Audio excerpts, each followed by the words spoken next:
ఒక రోజున ఒక రైతు వెళ్తూ పొలంలో ఆయన గుడ్డు దొరికింది. గెద్ద గుడ్డని అర్థమైంది. తీసుకెళ్లి ఇంటికి వెళ్ళాక తన కోడి దగ్గర పెడితే కోడి అనుకుంటుంది నా గుడ్డే తీసుకుని దాన్ని కూడా పొదిగిన తర్వాత కోడి పిల్లలతో పాటు గెద్ద పిల్ల కూడా బయటకు వచ్చింది 21 రోజు.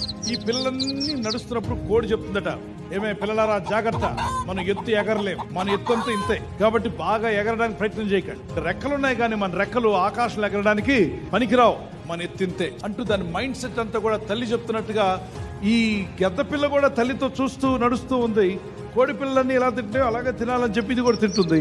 తన మనసులో ఎక్కడో అనిపిస్తుందట, నేను ఎగరగలుగుతాను.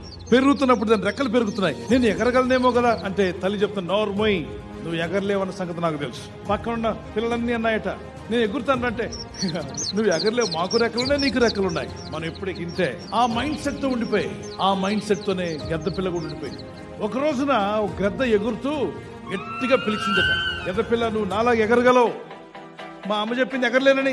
అంతే చెప్తుంది, నువ్వు ఎగరగలవు, నువ్వు ఎగరడానికి దేవుడు నిన్ను పుట్టించాడు, నువ్వు పైకి వచ్చే రోజు రాబోతుంది, నువ్వు పైకి ఎగురుతావు, ప్రయత్నం చేయి. లాస్ట్ కి పైకి ఎగిరింది. మీలో కూడా కొంతమంది ఈ సమస్య నేను దాటలేనేమో, ఈ ఆర్థిక ఇబ్బందుల నుండి నేను బయటపడలేనేమో, నా ఇల్లుకి ఇంతే, నా కుటుంబానికి ఇంతే, నా పిల్లలు ఇంకా తెలివైన వారు కాదు.